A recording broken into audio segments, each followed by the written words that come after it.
Jarum jam dinding menunjuk hampir pukul 11 malam.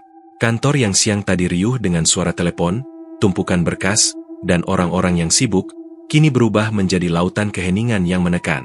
Lampu neon putih di langit-langit berkelip sebentar, lalu menyala kembali, seolah menegaskan betapa rapuhnya penerangan di ruangan tua itu. Fahmi menarik napas panjang. Tangannya masih sibuk mengetik laporan bulanan yang diminta atasannya. Kalau nggak lembur, bisa berabe, gumamnya pelan. Suaranya terdengar kaku, aneh, memantul di antara deretan bilik kerja yang kosong. Ia menelan ludah. Bahkan gumamannya sendiri terdengar menakutkan di ruang sebesar itu. Sebagai karyawan baru, Fahmi tahu posisinya belum aman. Ia diterima sebulan lalu setelah melalui proses wawancara panjang. Perusahaan tempatnya bekerja adalah sebuah firma keuangan tua, salah satu yang masih bertahan di tengah banyaknya kompetitor modern. Gedungnya sudah ada sejak akhir 80-an, dengan dinding bercat kusam dan desain interior yang jarang diperbarui. Katanya, gedung itu pernah menjadi salah satu ikon bisnis kota. Namun bagi Fahmi, yang kini duduk sendirian di tengah ruang kantor yang luas, gedung itu lebih mirip monumen masa lalu yang menyimpan terlalu banyak rahasia. AC sentral terus menderu pelan, meniupkan hawa dingin yang menusuk kulit.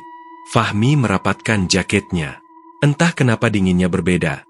Dingin yang bukan sekadar suhu ruangan, melainkan dingin yang membuat bulu kuduk meremang. Ia mengalihkan pandangan ke jendela besar di sisi kanan. Dari lantai 6, ia bisa melihat sebagian kota masih hidup, lampu kendaraan yang melintas di jalan utama, neon cafe 24 jam yang menyala di seberang, dan lampu apartemen yang kadang berkedip. Tapi suasana itu hanya menegaskan bahwa dirinya terasing, terjebak di sebuah pulau sunyi di tengah hiruk-pikuk kota. Ia meneguk kopi instan yang sudah lama dingin. Rasanya getir dan agak basi, membuat lidahnya pahit. Tapi ia memaksa menelan. Kantuk harus dilawan. Tugas ini harus selesai malam ini juga. Di ujung ruangan, mesin fotokopi mendadak menyala dengan bunyi klik pelan. Lalu ZZRRT seolah ada kertas yang ditarik. Fahmi menoleh cepat. Tak ada seorang pun di sana. Monitor mesin menyala biru, berisik sebentar, lalu mati lagi. Hah? Mesin tua sialan, gumamnya, meski keringat dingin mulai muncul di pelipis. Ia mencoba kembali fokus pada pekerjaannya. Namun matanya terus saja tertarik ke sudut-sudut ruangan.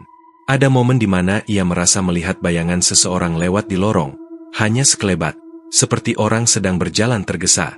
Fahmi memicingkan mata, mencoba memastikan. Tapi yang terlihat hanya barisan meja kosong, monitor komputer yang mati, dan kursi-kursi yang teratur. Ah, halusinasi. Jangan mikir aneh-aneh. Namun rasa tak nyaman makin kuat.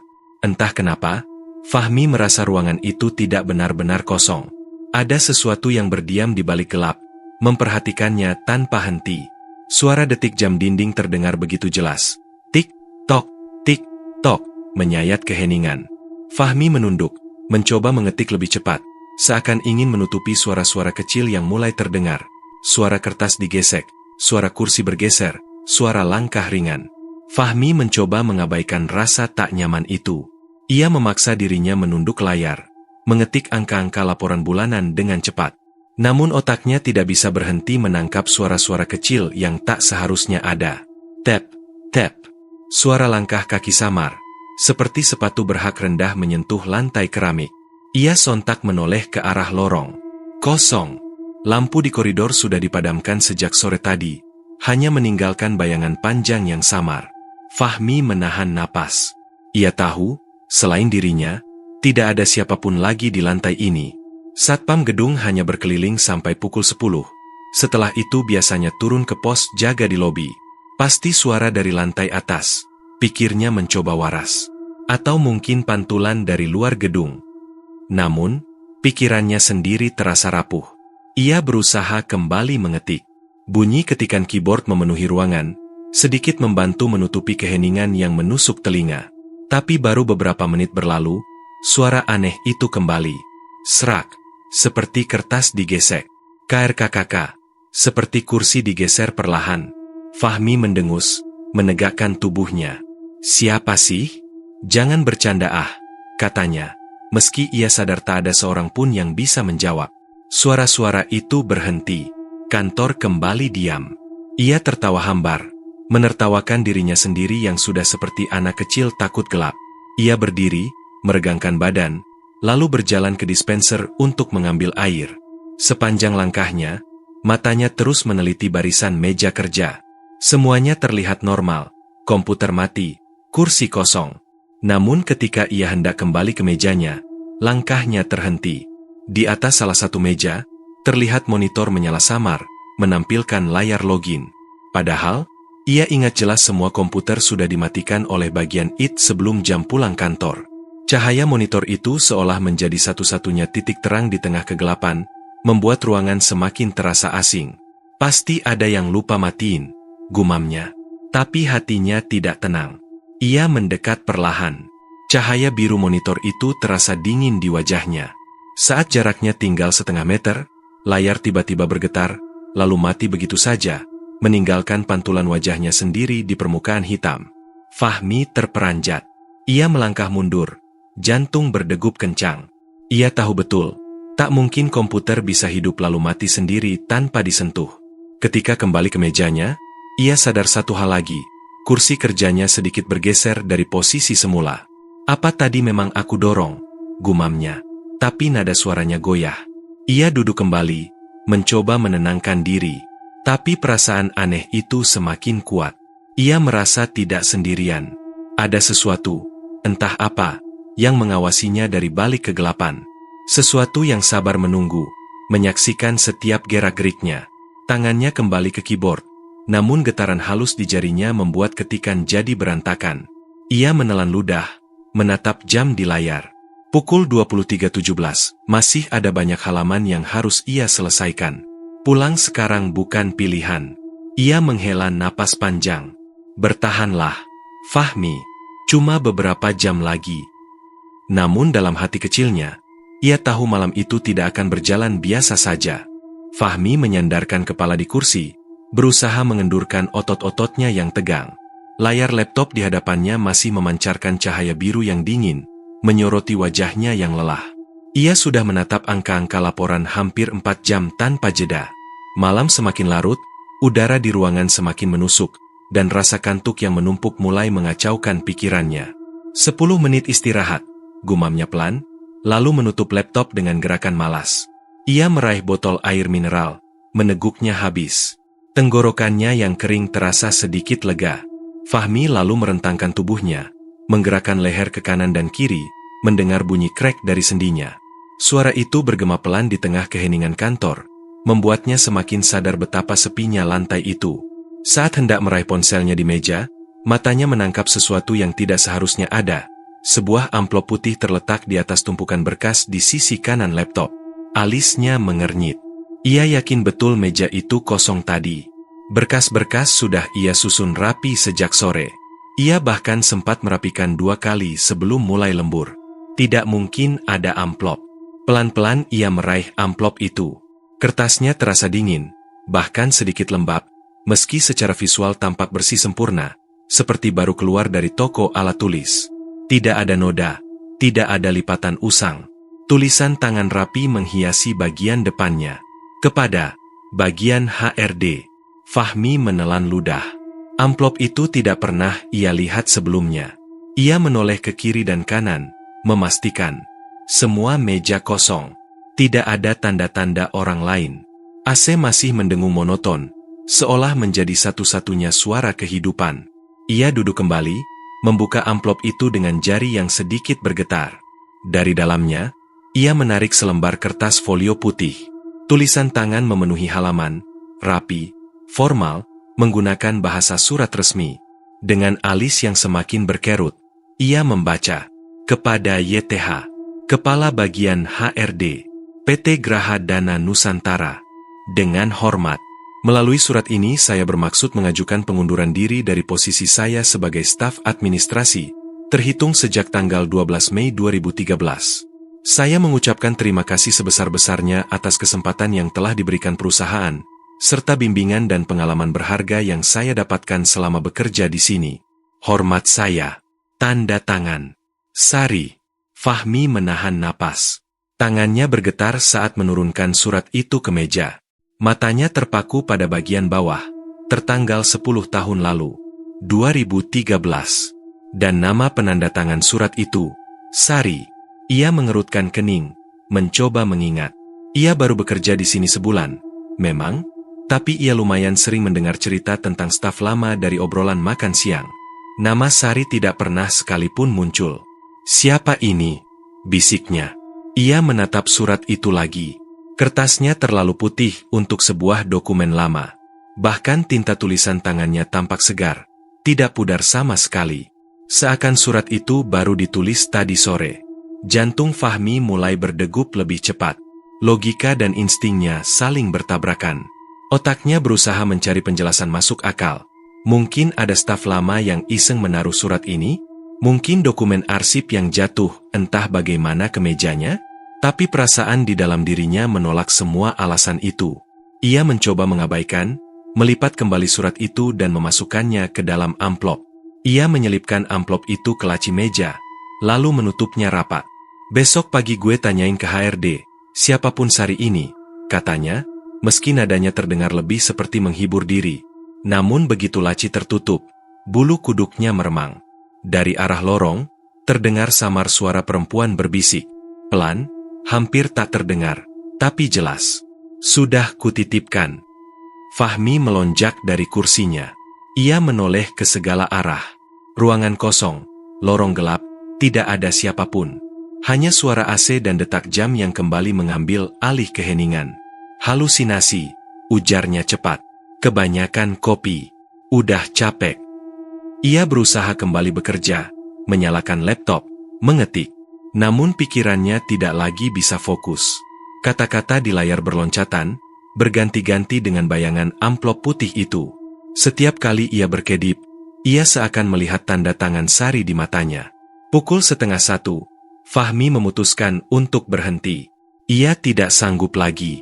Ia merapikan meja, memasukkan laptop ke tas, dan berdiri. Namun saat menoleh, sesuatu membuat darahnya berdesir. Amplop putih itu kembali tergeletak di atas meja, seakan tidak pernah ia simpan ke dalam laci. Fahmi terpaku. Matanya terbelalak. Ia yakin, sangat yakin, tadi sudah mengunci laci itu. Dengan langkah kaku, ia mendekat. Amplop itu persis sama, bersih, putih, dengan tulisan tangan rapi di depannya. Ia membuka laci dengan tangan gemetar. Kosong. Gila. Apa-apaan ini? Tangannya gemetar saat meraih amplop itu lagi. Kali ini ia ingin menghancurkannya, merobek-robek agar pikirannya tenang. Namun sebelum ia sempat melakukannya, kertas di dalam amplop itu bergeser sendiri, meluncur keluar. Lembar putih itu jatuh ke lantai. Terbuka menghadap ke atas. Di bagian bawah surat, tepat di bawah tanda tangan, Sari, kini muncul baris baru yang tidak ada sebelumnya. Tulisan tangannya sama, rapi, seolah masih basah. Aku belum selesai. Fahmi mundur beberapa langkah. Suara napasnya sendiri terdengar keras di telinganya. Surat itu tetap tergeletak di lantai. Tulisan itu menyala samar di bawah cahaya neon yang berkedip. Ia berbalik, berlari ke arah lift. Jarinya menekan tombol berkali-kali, berharap pintu terbuka secepat mungkin. Sementara itu, dari arah ruang kerja, terdengar suara kursi digeser perlahan, lalu bunyi langkah mendekat. Tap, tap, tap. Fahmi menutup mata, berdoa pintu lift segera terbuka. Dan ketika pintu akhirnya bergeser, ia melompat masuk, menekan tombol lantai dasar. Saat pintu menutup, ia sempat melirik pantulan kaca di dalam lift.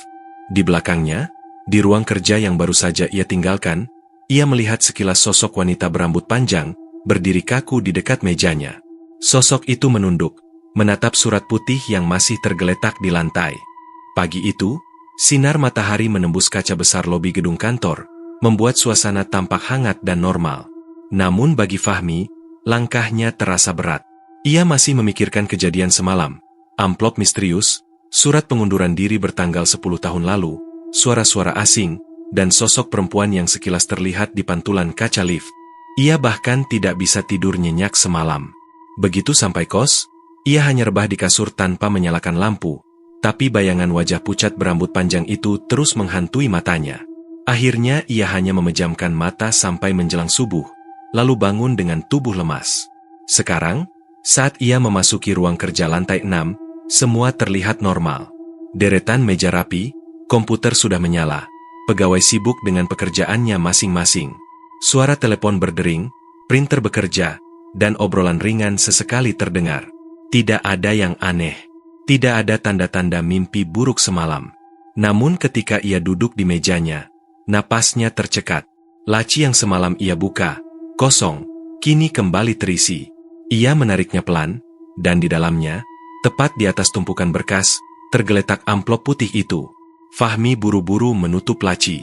Keringat dingin merembes di pelipisnya meski AC menyala sejuk. Ia tidak berani membukanya lagi. Pagi, Fahmi. Sebuah suara menyapanya, membuatnya sedikit terlonjak. Itu Arman, rekan kerjanya yang duduk di meja seberang. Oh, pagi, jawab Fahmi tergesa, mencoba menutupi wajah paniknya. Arman menatapnya heran. Kamu kelihatan pucat. Kurang tidur. Ya.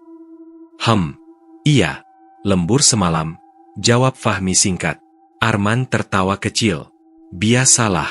Semua anak baru pasti ngerasain. Cuma jangan keterusan, nanti malah sakit. Di kantor ini, yang kerja sendirian malam-malam biasanya malah ketemu macem-macem. Fahmi mendongak. Maksudnya? Bercanda. Arman buru-buru menambahkan. Tapi serius, jangan kebanyakan lembur sendirian. Gedung tua gini kan auranya aneh. Ucapan itu membuat hati Fahmi semakin tidak tenang. Ia ingin bertanya lebih jauh, tapi ditahannya dulu. Ia memilih untuk menunggu waktu yang tepat. Jam makan siang, kesempatan itu datang. Fahmi ikut ke kantin bersama beberapa rekan.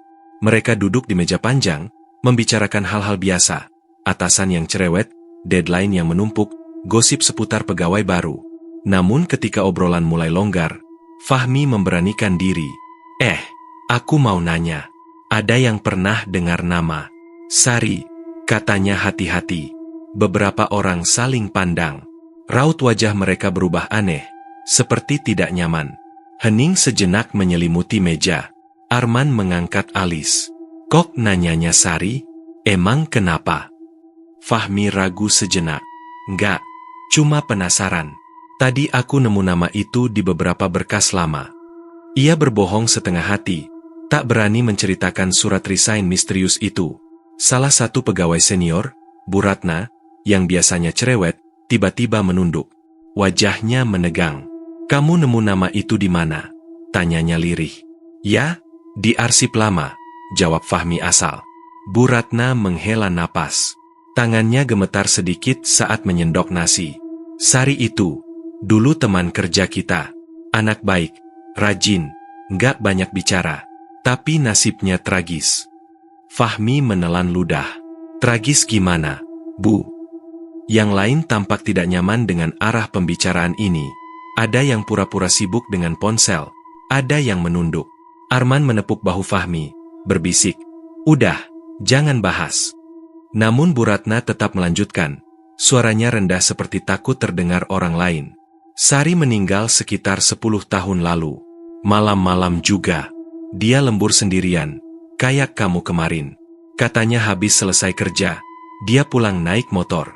Di jalan depan gedung, tabrakan. Meninggal di tempat.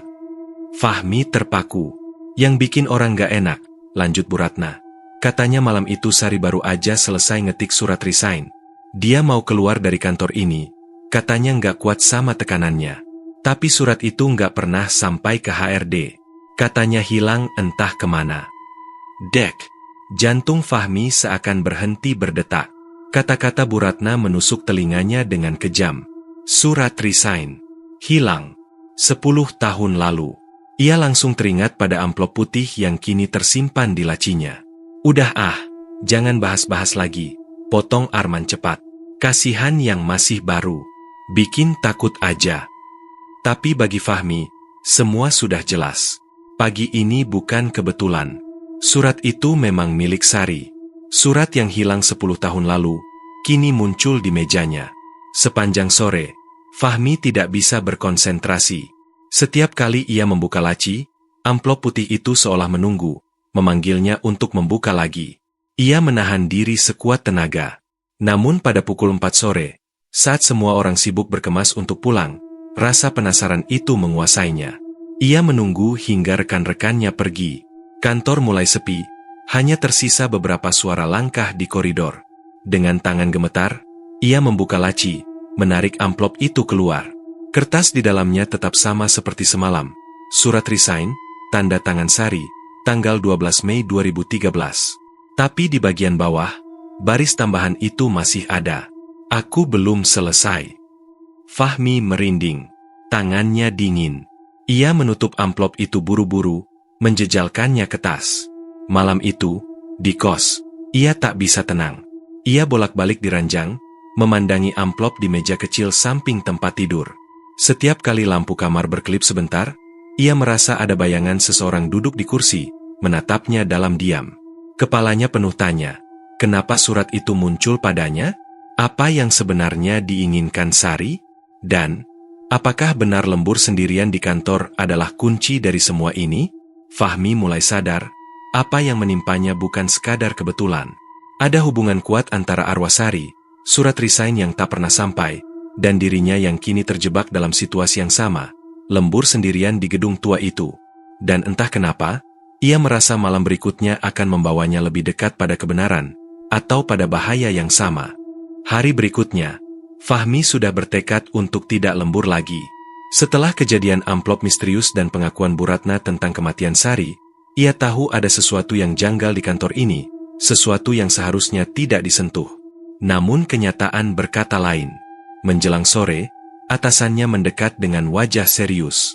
Fahmi, laporan minggu ini belum juga rampung. Saya butuh besok pagi. Kalau perlu lembur, ya lembur. Fahmi ingin menolak. Ingin mengatakan bahwa ia tidak sanggup bekerja malam-malam di kantor ini lagi. Tapi kata-kata itu tertelan di tenggorokannya. Ia hanya mengangguk, mencoba terlihat profesional. Siap, Pak. Dan begitulah, jam menunjukkan pukul 9 malam, ia kembali duduk sendirian di lantai 6. Ruangan itu terasa lebih dingin dari biasanya.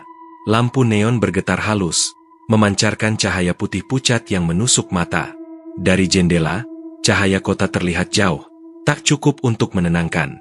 Mesin fotokopi kembali menyala sebentar, lalu mati sendiri. Semua tanda-tanda aneh itu muncul lagi, seakan memberi salam selamat datang. Fahmi menarik napas panjang. Bertahan aja sampai jam 12, katanya pada diri sendiri.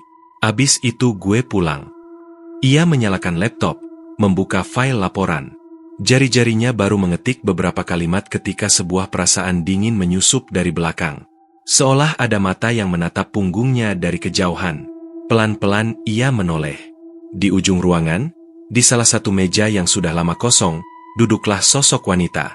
Rambutnya panjang menutupi sebagian wajah. Ia mengenakan seragam lama perusahaan, blus putih dengan logo bordir jadul dan rok biru tua. Tubuhnya kaku, wajahnya pucat, tapi matanya menunduk ke meja, seolah sedang bekerja. Fahmi terpaku. Dadanya berdegup keras. Itu meja yang pernah diceritakan Bu Ratna. Meja bekas milik Sari. Ya Tuhan, bisiknya lirih. Sosok itu tidak bergerak. Hanya duduk dengan punggung sedikit membungkuk. Tangan terlipat di atas meja kosong, seolah menunggu sesuatu. Fahmi menelan ludah, memaksa dirinya menoleh kembali ke laptop. Ia berpikir, kalau ia pura-pura tidak melihat, mungkin sosok itu akan hilang. Tapi jari-jarinya membeku. Ia hanya menatap layar kosong, keringat dingin membanjiri pelipis. Tiba-tiba, kursor di layar bergerak sendiri. Tanpa ia sentuh, huruf-huruf mulai muncul. Aku belum pernah berhenti bekerja. Fahmi membeku. Ia mencoba menutup laptop, tapi tangannya tidak mau bergerak, seolah tubuhnya terkunci. Kata-kata itu terus mengetik, baris demi baris, dengan kecepatan aneh. Aku belum pernah berhenti bekerja. Aku belum pernah berhenti bekerja. Halaman Word-nya penuh dengan kalimat yang sama. Berhenti, Berhenti, teriak Fahmi, meski suaranya hanya bergetar kecil. Di saat yang sama, printer di sudut ruangan menyala. Bunyi wir diikuti cahaya lampu hijau yang berkedip. Mesin itu mulai mengeluarkan lembaran kertas satu persatu. Fahmi menoleh dengan ngeri. Ia berdiri, mendekat, meraih kertas pertama. Matanya membesar. Itu surat pengunduran diri yang sama, formatnya identik dengan milik Sari. Tapi kali ini, nama yang tercetak di bagian bawah bukan Sari, melainkan Fahmi. Tangannya bergetar hebat. Ia menjatuhkan kertas itu, tapi printer terus bekerja, mengeluarkan salinan demi salinan. Lantai dipenuhi lembaran putih dengan namanya sendiri tercetak rapi di bawah. Di balik deru mesin itu, Fahmi mendengar suara kursi bergeser. Ia menoleh cepat. Sosok wanita di meja itu kini berdiri. Rambut panjangnya menutupi wajah, tubuhnya condong ke depan, dan perlahan ia mulai melangkah mendekat. Tap, tap, tap. Langkahnya tenang tapi mantap, seperti seseorang yang sudah terbiasa berjalan menyusuri ruangan itu. Cahaya lampu neon membuat kulitnya tampak lebih pucat, hampir transparan. Tidak, jangan. Suara Fahmi tercekat. Wanita itu berhenti hanya 3 meter darinya. Ia menunduk, lalu mengangkat wajah pelan-pelan. Dari balik helaian rambut, terlihat mata hitam kosong, bibir pucat yang bergerak seolah menggumam sesuatu. Printer di belakangnya berhenti. Lembar terakhir keluar, terjatuh ke lantai dengan bunyi tipis. Fahmi menoleh sekilas. Surat itu berbeda. Di bawah tanda tangan, tertera kalimat baru. Kamu penggantiku. Fahmi terhuyung mundur, menabrak kursi. Napasnya tersengal, tubuhnya bergetar. Sosok wanita itu kini benar-benar menatapnya. Mata hitamnya dalam, menyedot keberanian yang tersisa. Kenapa? Aku? Suaranya pecah, hampir tidak terdengar. Wanita itu mengangkat tangannya perlahan, menunjuk meja Fahmi. Sekejap, laptop di mejanya menyala terang. Layar penuh kalimat. Giliranmu untuk berhenti. Giliranmu untuk berhenti.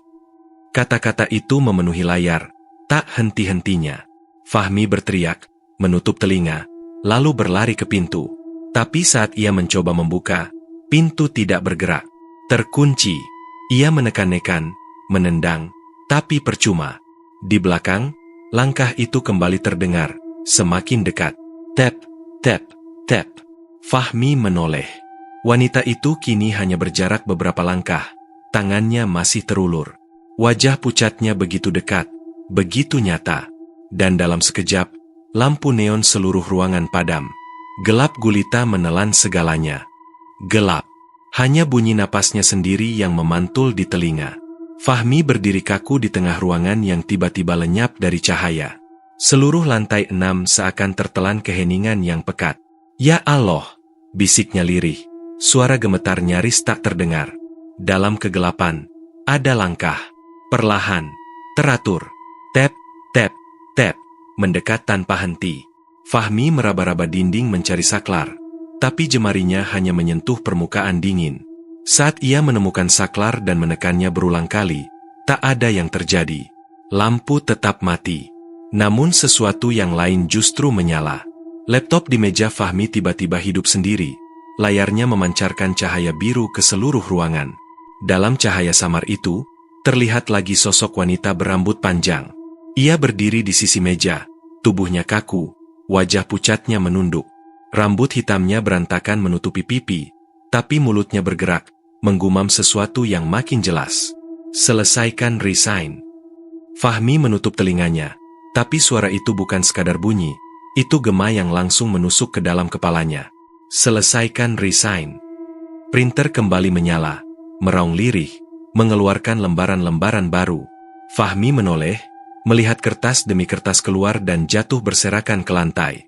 Semuanya sama, surat pengunduran diri dengan namanya sendiri di bawah. Sosok wanita itu, Sari, berjalan mendekat. Setiap langkah membuat lantai berderi tipis, meski lantai keramik seharusnya tak berbunyi begitu. Tangannya terulur, jari-jari pucatnya menunjuk surat-surat yang berserakan. Kenapa aku? Suara Fahmi pecah, air mata mulai menggenang. Kenapa harus aku yang nerusin ini? Sari tidak menjawab dengan kata-kata. Matanya, kosong hitam, hanya menatap lurus. Tapi dalam pandangan itu, Fahmi bisa merasakan beban, amarah, penyesalan, dan jeritan yang tak pernah terucapkan. Fahmi tersungkur, meraih salah satu surat dari lantai. Ia membacanya lagi. Kalimatnya sama persis dengan surat resign biasa. Bedanya, di bagian nama, bukan hanya Fahmi yang tertulis. Ada tambahan kalimat lain di bawahnya, ditulis dengan tinta yang lebih tebal. Aku menggantikan Sari. Jantungnya hampir pecah. Ia melempar surat itu menjauh, tapi printer kembali menyemburkan lembar baru. Mesin itu tak berhenti. Sudah, teriaknya. Aku nggak bisa. Aku nggak mau resign. Aku baru mulai kerja di sini. Sosok Sari berhenti. Wajahnya kini hanya berjarak beberapa langkah. Dari mulutnya keluar suara berbisik, namun terdengar jelas. Kalau bukan kamu, siapa lagi? Fahmi jatuh terduduk. Di satu sisi, otaknya berteriak agar ia lari, agar ia tinggalkan kantor itu malam ini juga dan tidak pernah kembali. Namun di sisi lain, ada dorongan aneh yang merayap, membujuknya untuk menuruti keinginan sosok itu. Surat itu harus selesai. Surat itu harus sampai. Ia ingat kata-kata Bu Ratna. Surat resign Sari tidak pernah sampai ke HRD. Itu sebabnya ia tidak pernah benar-benar pergi. Fahmi menutup mata. Mungkin, jika ia menyerahkan surat itu, arwah Sari akan tenang. Mungkin semua teror ini akan berhenti. Tapi itu berarti karirnya tamat. Bagaimana ia akan menjelaskan kepada atasan bahwa ia tiba-tiba resign? Bagaimana masa depannya nanti? Printer berhenti. Lembar terakhir terjatuh ke lantai, melayang pelan. Cahaya laptop redup. Dan suara Sari bergema sekali lagi. Selesaikan resign. Fahmi meraih lembar terakhir itu dengan tangan bergetar. Kertasnya hangat, seolah baru saja keluar dari mesin. Ia menatap nama yang tercetak di bawah. Fahmi. Dan di bawahnya, tertulis dengan tulisan tangan yang jelas, basah, seakan baru ditorehkan tinta. Kalau tidak, aku akan terus di sini, bersamamu. Keesokan paginya, suasana kantor seperti biasa. Pegawai datang dengan pakaian rapi, membawa kopi, bercanda di meja kerja. Tidak ada yang tahu apa yang terjadi semalam. Di meja HRD, seorang staf menemukan sebuah amplop putih. Tidak ada yang tahu siapa yang menaruhnya. Amplop itu rapi, dengan tulisan tangan di bagian depan. Kepada bagian HRD, staf itu membukanya. Isinya, surat pengunduran diri dari seorang karyawan bernama Fahmi. Tanggalnya hari itu juga, lengkap dengan tanda tangan. Staf HRD mengernyit. Cepat amat anak baru ini mutusin resign.